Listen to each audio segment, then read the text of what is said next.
Hey guys, so I'm here in Costa Mesa, California. Chemtrails like this are normal. We see them all the time. It's not a big deal. But the reason why I wanted to make a quick video here is because there's a black streak. If you see this really long trail here, it's not, you can't really see it anymore, but there was a black streak that was with it. And I'd never seen that before. It was really weird.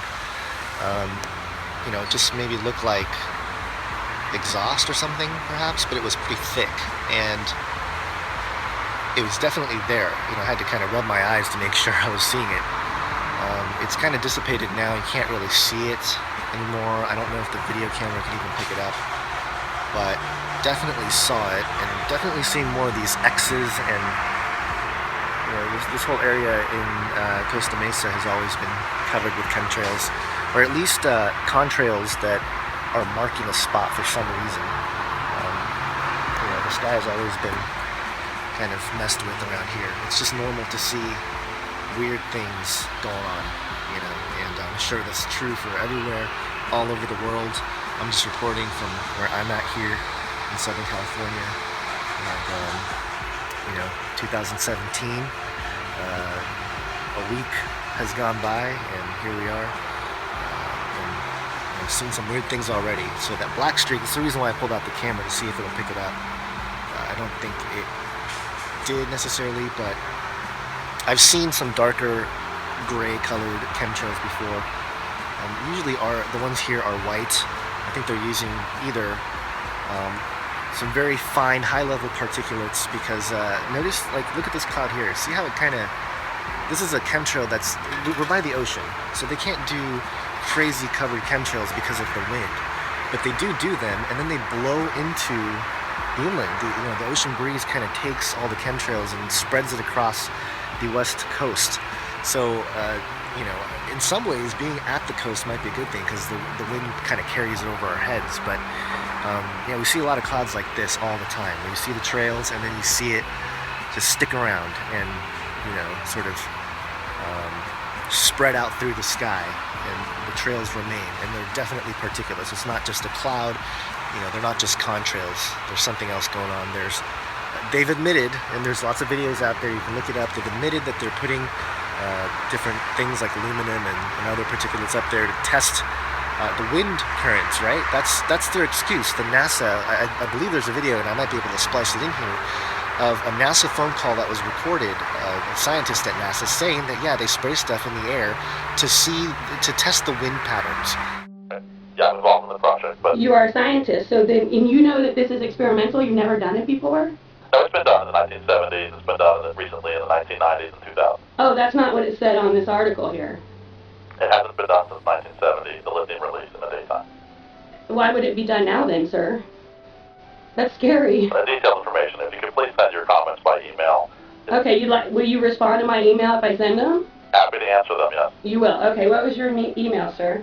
Douglas.e.roland. Well, I will be expecting an email back from you then, sir. I appreciate it. Yeah, it's very important. We communicate what we're doing to the public. We're very interested in making sure everyone knows what we're doing. We're not, we're a civilian space agency dedicated to science and research and so on. So we're very keen to make sure that the taxpayers know what we're doing and everything. So, well, you know, when the article came out in the major newspapers, including the Huffington Post, there was no mention of lithium. Not one. Not one mention of lithium. Until I heard the recording of the actual, I listened to it. I listened to the rockets go off. I had no idea there was going to be a lithium dispersed until I heard payload, lithium dispersed. Right, there was lithium dispersed, and I'd be happy to talk to you about it. I think you might be under some misconceptions about what we're doing, but I'm happy to tell you any details you need. Well, I know that it says in your article that you're doing it for communications. Okay, I'm happy to talk to you more about it. There are many reasons we're doing it. Okay. We don't understand how the wind in the upper atmosphere moves. Mm-hmm. In these chemtrails, there's different kinds of chemtrails, as you probably know. Different trails at night we use, and different trails during the day. The wind blows them around. They glow either on their own or from scattered sunlight. We take pictures, and we can see how the wind trail moves around. And use that to infer what the wind is. Just like if you were taking a picture of an airplane contrail, you can use that to see how the wind was blowing up at those altitudes. This is much higher altitude, so we use these chemical trails. And what is the purpose of knowing what the wind's going to do in the ionosphere? The purpose is the ionosphere is really to understand our planet. It's very fundamental science. We're trying to understand every day. We know there's electric currents that flow over the head. They're just naturally there. They've been there for, ever since the Earth had an atmosphere and a magnetic field. And the wind is driven by the sun. The sun heats the atmosphere. The wind blows, and every day that wind drives an electric current. And we're trying to understand what causes that. Essentially, how does it work in detail? And also importantly, when the sun becomes active with lots of sunspots and lots of magnetic activity, that changes the wind pattern and changes the electric currents. So we want to understand both what it is on a regular day when there's no solar activity, and then what it is when there's a lot of solar activity. Hey guys, so you can see the cloud trail in the cloud in the background. It's really weird. This proves that there's particles in the air, because you can see how the wind carries the in the parking lot here. The wind carries the trail itself off of where it was, and it leaves this kind of blackish looking mark in the background because everything else is misty. There's like a mist up there. That's what it looks like. And contrails should not do that. They should not stick around in the air like that and have the wind move the entire trail off of its original path because of the wind. That kind of thing shouldn't happen. If it was a naturally occurring contrail, they should just disperse. So we're in this parking lot. Again, I don't think this is natural, guys. I think this is all part of what they're spraying up there. Clouds don't really do that. It doesn't get clunky like that. I don't know. It's just, this sort of cloud, what I learned, the sheep kind of looking cloud, is the type of cloud that is supposed to gather before rain. At least that's what I understand or remember from, elementary school when they were teaching us stuff. But, we just had rain actually in Southern California.